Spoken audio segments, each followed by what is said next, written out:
foreskin, murder, scare, do, maliska, do. Yea, more foreskin, bear, for, work, skibber. Yes, gewurst, das hoort de koeken keken. Es weer de hoort de grief. Es squirt de pork, es skim, es squirt de hu. Es skibber, pork. Hi everybody, Cerebrosana in Paris. Today's video is going to be about what's happening in Sweden at the moment. Sweden has been a lot more loose about the lockdown situation, encouraging their citizens to try to use the measures that everybody's been talking about, but they haven't made it as drastic, for example, as here in France or Italy or other countries around the world. And Sweden has come out and said, look, our statistics are similar to other countries' statistics, even though we haven't been as restrictive with our measures. So I just wanted to look into this a little bit more, so I just tried to search Sweden coronavirus. Look at the headlines that come up, first of all. And this is DuckDuckGo, which is quickly becoming a Google clone, right? We used to use DuckDuckGo to avoid using Google, and they don't track you and all of this stuff, but the results that I'm seeing in the recent past seem to mirror exactly what Google is showing. So anyway, so searching Sweden and coronavirus, we get things like Sweden says coronavirus approach has worked. The numbers show a different story. Right? That's CNN. You got to put that negative spin on it. Even when things could be positive. No. Be afraid. Be very, very afraid. From Fox, Sweden cracks down on overcrowded bars as coronavirus cases rise. Sweden adopts different approach to battling coronavirus, tells us NBC News. So you go down the list, oh, you see something like, oh, in Sweden, the young are dancing at a distance amid growing fears about fatal coronavirus misstep. Oh, God. They're dancing. Right, here's another one from WCVB, a channel in Boston, Massachusetts.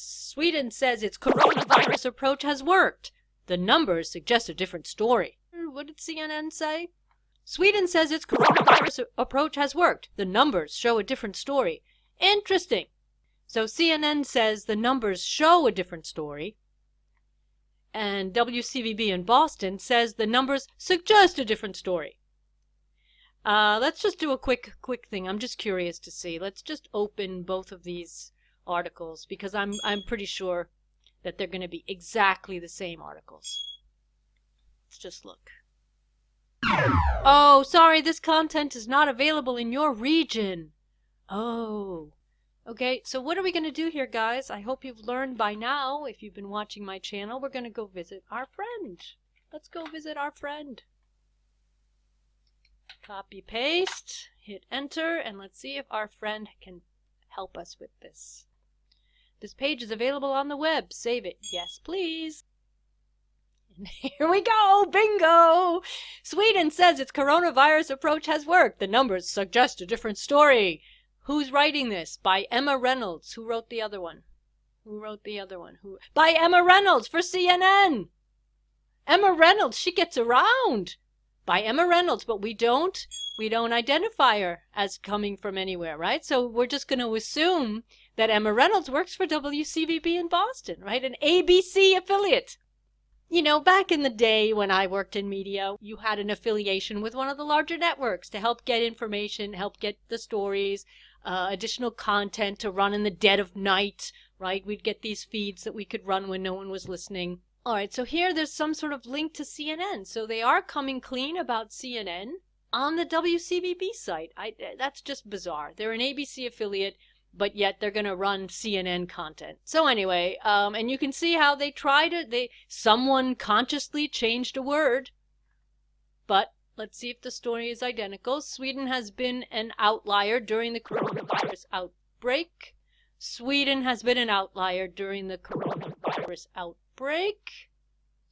The country has not joined many of its European neighbors in imposing strict limits on citizens' lives. The country has not joined many of its European neighbors in imposing strict limits on citizens' lives. All right, but what I did want to show you is how there's nothing really sounding extremely positive, even though it's positive.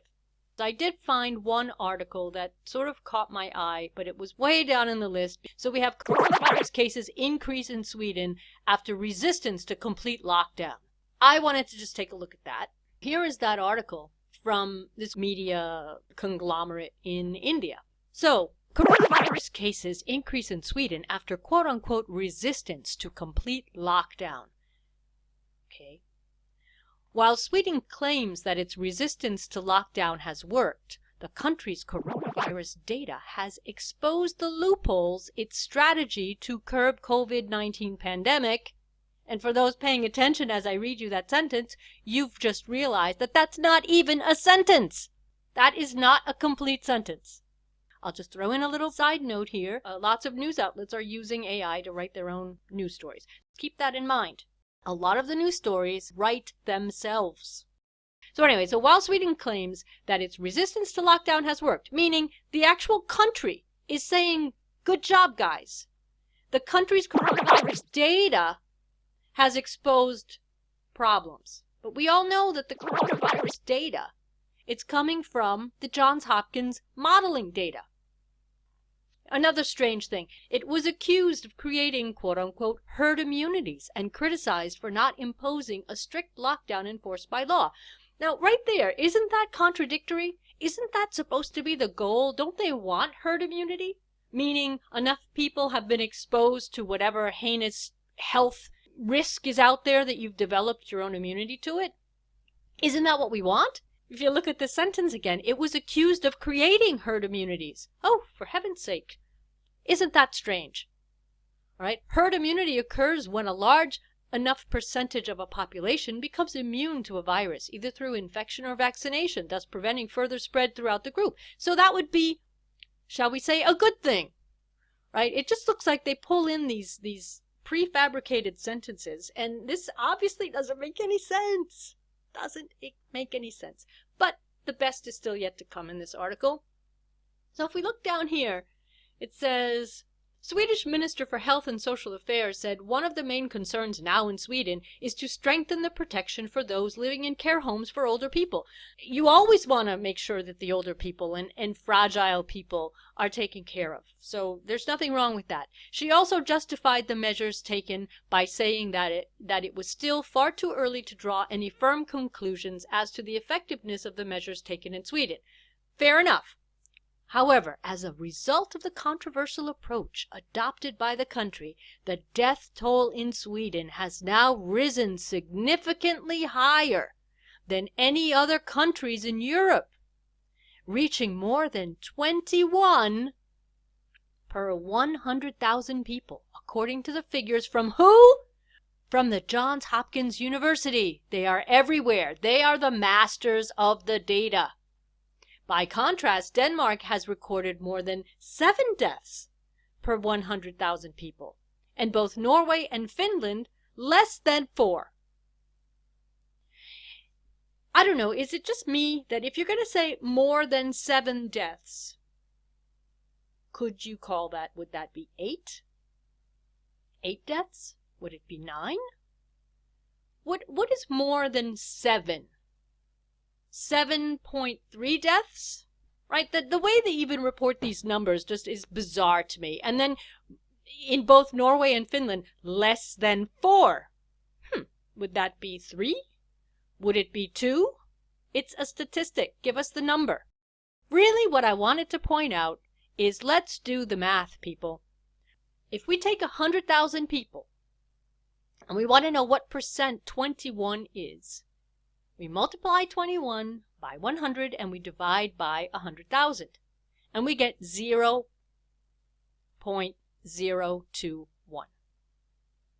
Okay? That is not even 1%. That is 21% of 1%. Okay, think about that. 21% of 1% of 100,000 people died. And again, this is all based on our friends at the Johns Hopkins University. So here is that famous Johns Hopkins map. Something else I just want to remind you people about when we're looking at these statistics from the Johns Hopkins University. You know, beware the fine print. Well, here's the fine print way down at the bottom here. Pointed this out in my other videos. Data sources. The WHO? Who? The WHO. The CDC. The ECDC. All these different groups. Okay? But what's the most glaring in this thing is, again, this is the beginning of the fine print. We have to go all the way down to here in the fine print, and we see the definition. Confirmed cases include presumptive positive cases and probable cases in accordance with CDC guidelines. Death totals in the U.S. include confirmed and probable in accordance with CDC guidelines. Right there, at the heart of this whole thing, is fake data. Because if you call something confirmed, it generally means it was what? It was confirmed, verified, shown to be true. To give you a few definitions of what confirmed generally means. But not here. Confirmed means it could be. Maybe it was. Maybe it wasn't. We're going to count it as it was just because that's how we play this game. So this is how many people have died supposedly because of this heinous virus. And you see that the number is shockingly small. So that gave me the idea to go check out the statistics in Sweden for other years to see how many people die in a normal situation. I tried to find some official statistics, and I found this. Okay, statistics on causes of death. But I wanted causes of death for this and other years. So when I click this, I'm just going to do it again live with you guys. When I click this, because I'm also trying to teach you guys how to do what I do, how to think critically, right? Think out of the box, think logically. So, oh, the page doesn't exist. So what do? We take the page and we go visit our friend again. And you can see that we've got some information. There is a page there. Where there is no page here, our friend has found it for us.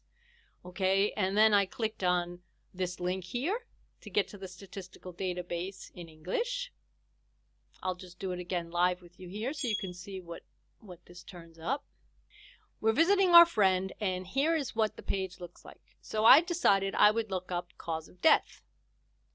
So when I click on that, look what we get. We get this whole thing where we can select all causes of death. We can select, all the different things that people died of. We can select the regions. We can select the age groups, their gender. You can select number of deaths. You can select deaths per 100,000, which is what we just saw over here was the number that they were giving, 21 people per 100,000, right?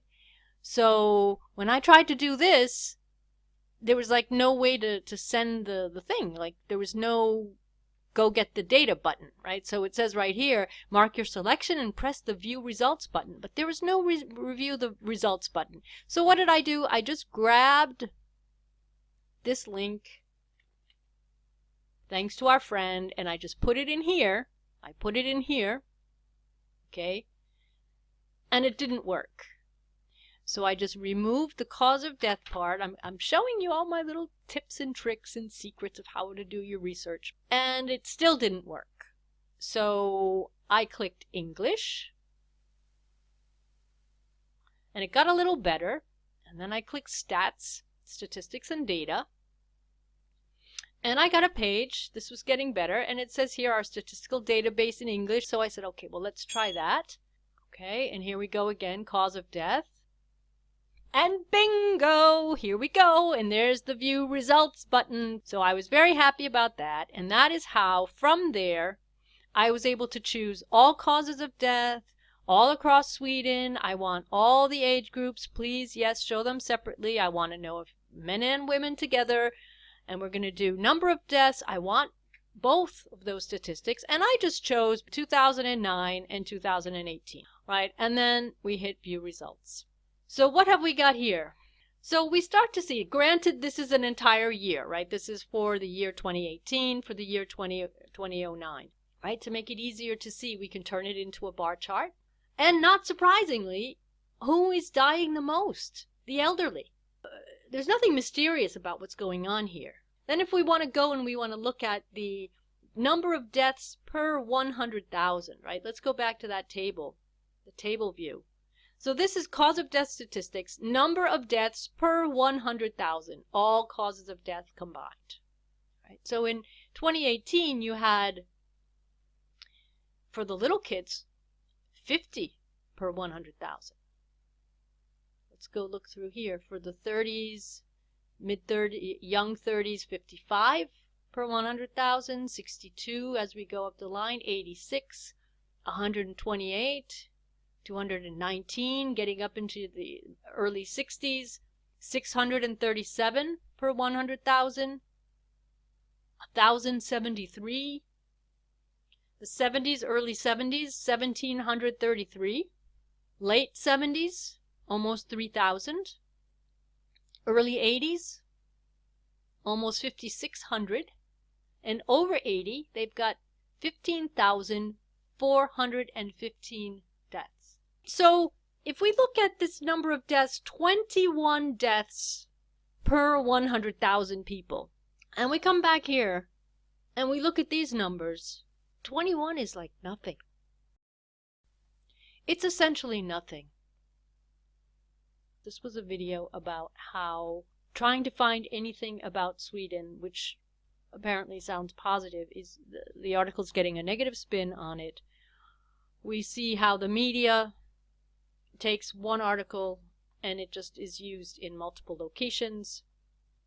When we actually look at the article, it's bizarrely written in this particular case because we know that AI is being used to write articles.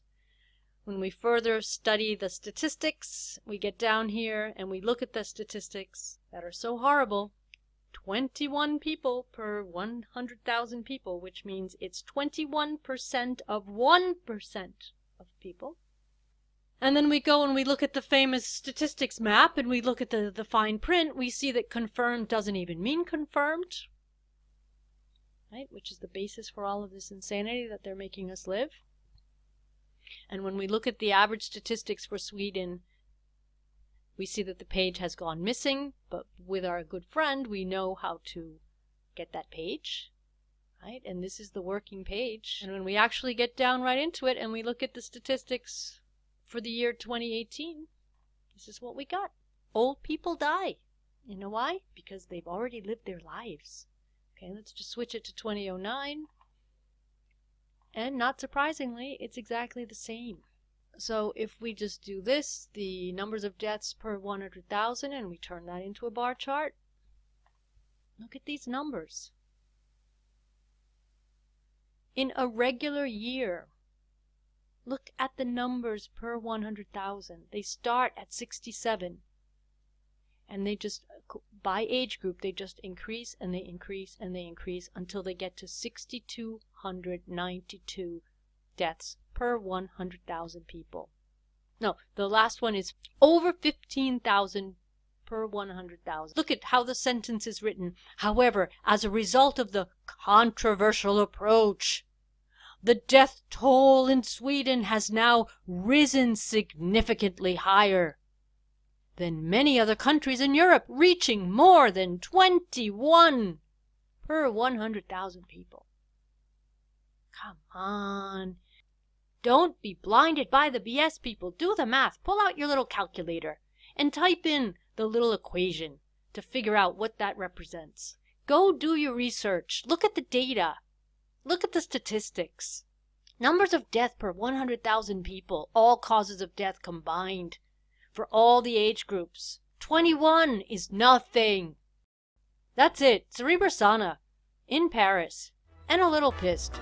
Back soon. Bye, everybody.